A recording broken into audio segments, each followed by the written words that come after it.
Well, g'day folks. This is one Legends with Bevo you don't want to miss. I'm going to be chatting to a shark survivor, so stick around. This is going to be an absolute ripper. This is Legends with Bevo. Thanks to Anytime Fitness Glenelg, Renelec Electrical Services. And now, here's your host, Bevo. Welcome to Facebook Live Legends with Bevo. And tonight I'm joined by a man who has come up close and personal with a great white shark. His name is Chris Blows. He's also an author of Caught Inside. Chris, great to have you on Legends with Bevo. No worries, Bevo. Thanks for having me. We got there in the end, didn't we? We did, yes, yeah, exactly. I think we tried about 20 times to get. Finally got there. But busy times, that's all we got there in the end. That's the most important. Yeah, so, before we get to the incident, which you've spoken about obviously many a time, let's firstly start about yourself, your journey. You grew up as an Adelaide Hills boy, played footy for Onkers, and we probably played against each other because I played for Birdwood. Yeah. And then you made the big move over to Eyre Peninsula. You loved your surfing, your camping. Tell us more about your journey. Yeah, so like you said, I grew up in Woodside in Adelaide Hills. Had a pretty typical childhood. Grew up loving footy, cricket, loved playing a bit of golf, and every summer holidays we'd go down to Port Elliot and stay down there at a shack. And that's when, at about 15 years old, that's when I started to get into surfing and fell in love with it straight away. After I finished school, I followed my now wife Chloe over to the Eyre Peninsula. She got a teaching job over there at Cummins, and I followed her over there obviously, and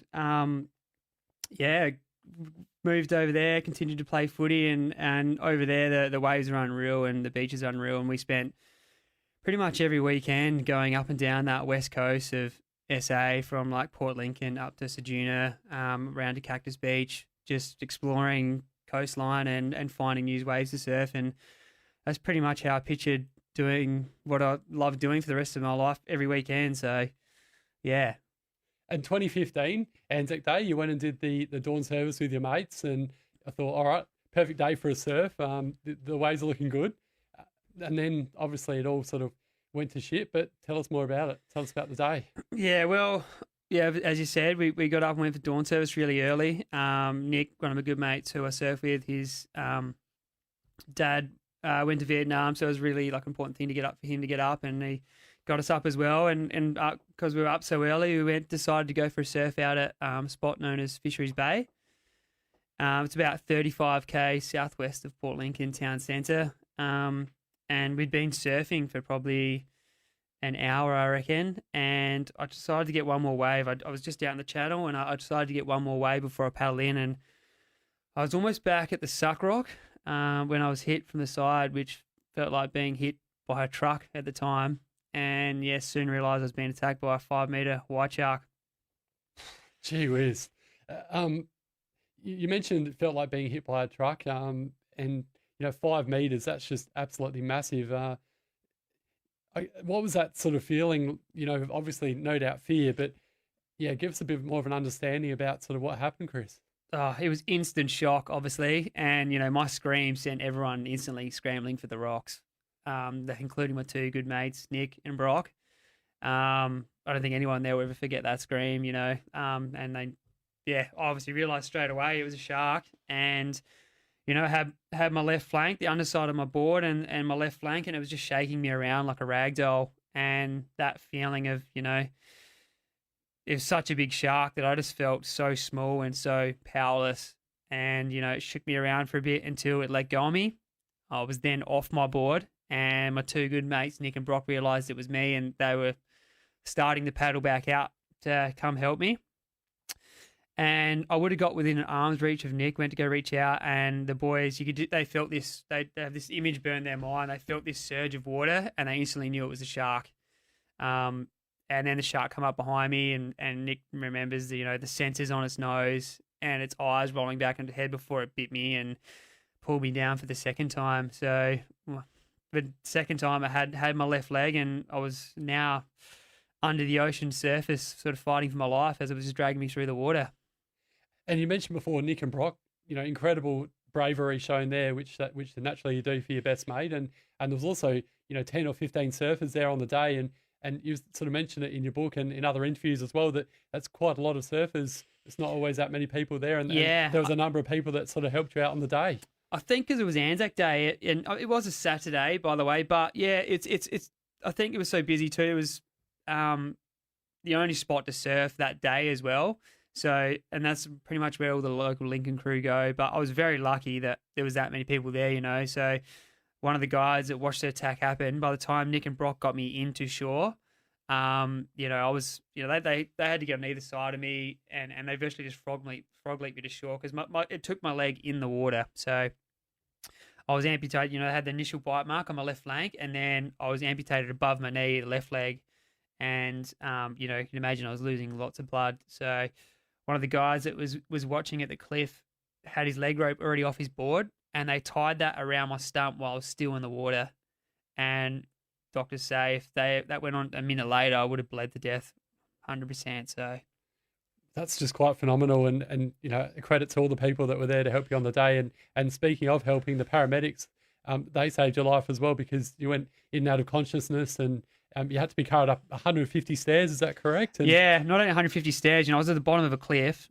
I was like 35 kilometres from the nearest hospital, and I was 650 kilometres from the nearest trauma centre in Adelaide. So, to be honest, at that stage, I knew I was in serious trouble, and I actually thought that was going to be the end of my life. You know, all those thoughts come to my head that I was only, you know, 26 years old, and I was never going to get to see Chloe ever again. I was never going to get to see my family ever again, and all those thoughts come rushing to your head. And yeah, it's not a nice feeling, but they managed to get me across those rocks while I was slipping in and out of consciousness, and up 150 stairs. Not just a straight flight of stairs either. I think there was like 5 or 6 landings, and you know, I just remember how well they work as a team. They were jumping over me at every interval and talking to each other, and just trying to stay positive and keep me awake.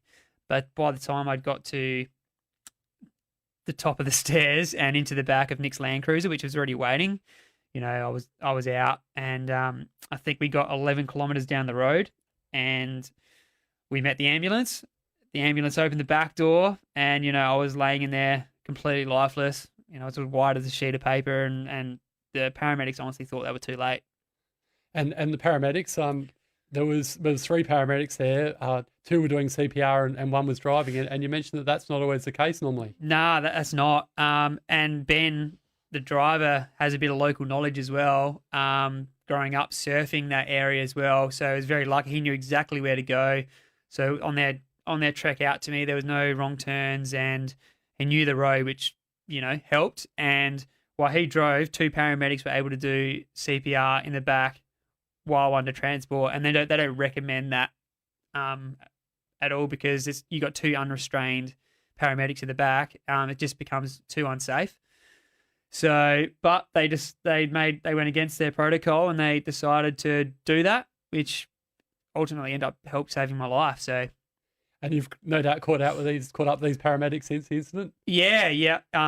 They did an amazing job. They just little things like they don't carry blood on the ambulance, so they put like an IV drip into me, and they kept any little bit of blood I had in my system going around, and that kept that brain function, which is what I needed to not have brain damage for having sustained CPR for so long. And from the ambulance, you were flown by the Royal Flying Doctor Service to Adelaide, is that correct? Yep. I think once they'd stabilised me in the Port Lincoln Hospital, so yeah, my CPR started at 10 a.m. when the ambulance picked me up, and it didn't stop till 11:15 a.m., so that's an hour and 15 minutes of CPR, and in that time I think I had 8 units of blood and 12 units of plasma, and that was the whole unmatched blood stock at the Port Lincoln Hospital. And luckily after that, I was stable enough to be transported from the Port Lincoln Footy Oval, where they stopped the footy match, and they got me in a helicopter, and they started that trek to Adelaide. And in that flight, I started to hemorrhage again, and my blood pressure got down to like 60 systole or something like that. And they used all the blood in the helicopter, and they had to have someone waiting with a bag of blood at the helipad when I got there, because they almost lost me again. So, you know, it was almost my time a few times. So someone was looking down on you on that day, which is great. Yeah. So very, very lucky. And how long were you in hospital when you got to Adelaide? I was rushed straight into emergency surgery. And then they stitched up my initial bite mark. They couldn't stitch up the stump at that time because I was too unstable. But then they put me in a induced coma for 10 days. And then in that time, they tried to wake me a couple of times, but I wasn't showing enough signs. But also in that time, I went into complete renal failure. And that was due to the sustained CPR and massive blood loss. So all my organs were shutting down. I swelled up. I went yellow. And, it wasn't looking good in those first 10 days. And but luckily for me, that 10 days later, I woke from a coma. I didn't have any brain damage, which is what my family pretty much told that I was definitely going to have. So that was positive, and I was stoked to hear that. And then I slowly started to get better over those next couple of weeks. And then I think I was in ICU for maybe 2 or 3 weeks. And then I was moved to the trauma ward, where it didn't really work out for me because I needed that renal care and that my constant dialysis to flush out my kidneys that weren't working. And then I moved to the renal ward, and that's where things started to get better. And I think I was only in hospital for about 8 weeks. And the recovery process, lots of rehab, I can imagine. Yeah. So once I was out of hospital, it was the rehab side of things and getting myself ready to use a prosthetic, which had to wait a little bit because my initial bite mark on my hip, all those wounds opened up when I stood up because of the kidney failure. So they all popped open, and those wounds had to heal from the inside out. And so that slowed that healing process down. So I wasn't allowed to wear a prosthetic for quite a few weeks. So when I finally got that opportunity to stand in a prosthetic, it was, pretty exciting. And I saw you walking in today. We had a bit of a joke about it before. It was like, it looked like, I used to be on a Sunday morning after copying a corky the night before during a game of footy or something like that. You're walking pretty well. So. Yeah. I mean, my socket's fitting well. You wouldn't even be able to tell that I have a prosthetic with pants on. It just goes, I can have the best leg in the world, but if I don't have a comfortable socket, then it doesn't matter. So it's all about getting that socket comfortable, and I can walk as good as anyone else. And we also talked about something off air before. The Olympics is obviously going gangbusters around the world at the moment, and surfing's been one of the big sports, and you're obviously a bit of a gun at surfing. Yeah. How good would it be to be competing for Australia in the Paralympics in the sport of surfing one day? Oh, it'd be epic. I mean, we just need them to, I know the surfing's in the Olympics, and I think I think people were quite interested in it. There was, the coverage of the Olympics was quite good this year. There was some skating, surfing, stuff that you wouldn't normally see. It's normally track and field and swimming. So I think hopefully some positives come out of it, and they might decide to put the Paralympic surfing in the next Olympics, which would be good. And there's plenty of people around the world that are doing it these days, surfers with one leg and stuff like that. So there's definitely people there that would be keen.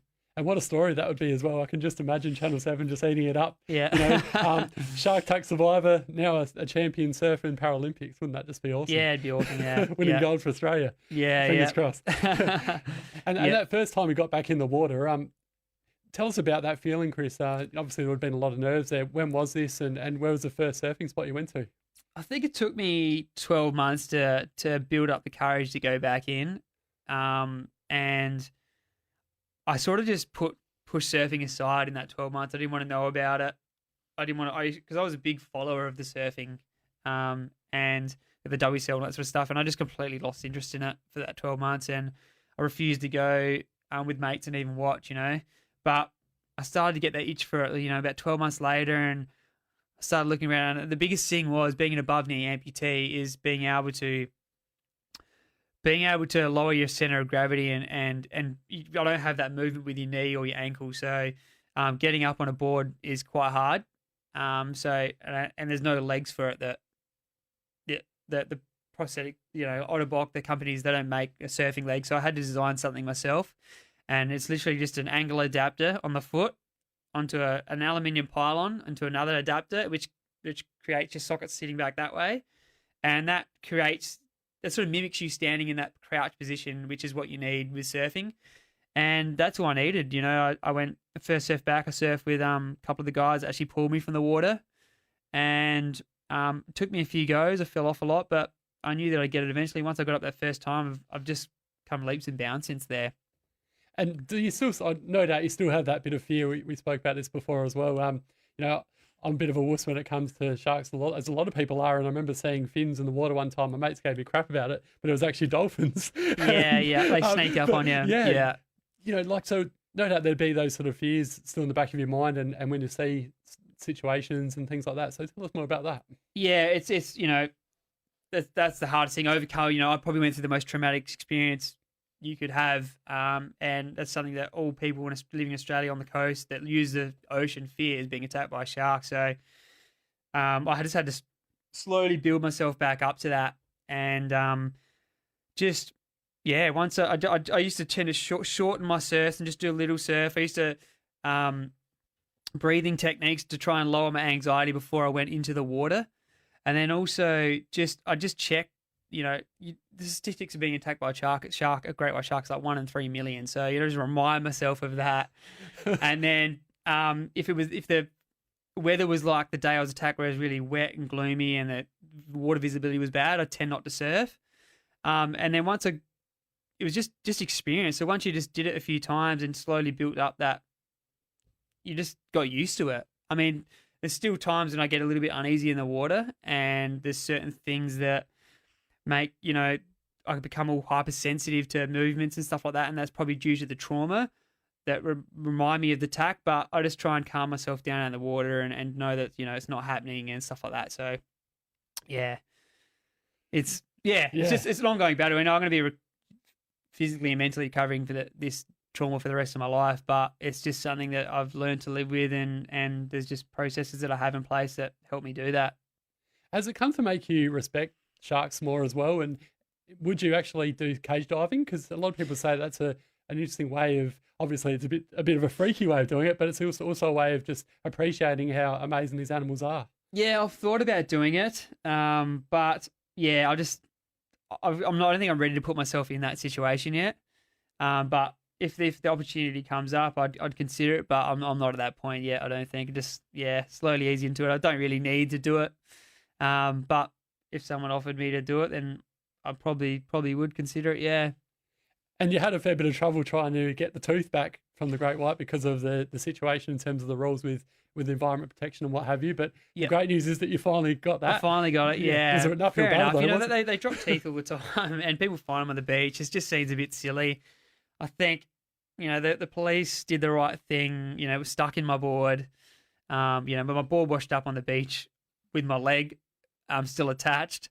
So they got a bit of shock there. And then, then they grabbed the board, and there was a tooth underneath the board, stuck in the board. And they, obviously knowing they're a protected species, they thought they better do the right thing, hand it into the fisheries. And then once the fisheries had it, that was, that was it. Yeah. But you got the result that you wanted in the end, most importantly. Yeah, so. I don't see why, I'm not going to do anything bad with it. It's just, it's a good souvenir to have, to show my kids and stuff like that. So. And the tooth is just phenomenal, isn't it, as well? Again, it just makes you really appreciate the size of these animals and they're just such beasts.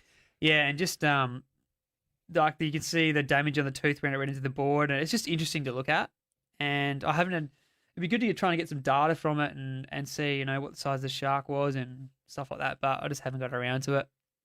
And going forward, you've started doing some motivational speaking, which is wonderful. How can people get you for speaking gigs, and how they find out more about Chris Blows? Yeah, so obviously I released a book, and then since then I've started to get into the motivational speaking. And if you're interested, then I have a website, chrisblows.com.au, and you can contact us by email. And go from there. Wonderful. It's so good that number one, that you've actually survived such a horrible situation, but number two, that you're actually out there surfing and able to speak about it, and people can hear your story, Chris. So that's incredible. And help anyone in any way, then I don't mind sharing it at all. So I think people get a lot from it. I don't think too much of it, but people seem to like hearing this story. It's a crazy story, and then just about overcoming adversity and that mindset that I had to put myself in to be able to overcome that adversity. Yeah. So. And the book Caught Inside, is it available as an audio book as well? Not an audio book yet. No. I get a lot of people ask me that, or my mates that can't read. But maybe down the track. But it's just a paperback at the moment. And we can get it in all bookstores, or? You can get it at Dylan's Bookshop Nord, or the best way to be buy online on our website. So Caught Inside. Yep. Absolute ripper. Hey, Chris Blows, thanks so much for joining us today on Legends of Bevo Live. It's No worries, thanks for having me. mate, it's been absolute pleasure, and like I said before, you're an inspiration, and I really hope going forward that you continue to do great things with your motivational speaking, and yeah, hopefully you deserve it to compete for Australia one day in surfing if it comes in the Paralympics. So Yeah, cool. I hope so as well. keep up the great work, mate, and No, speak cheers. again soon. Thank you.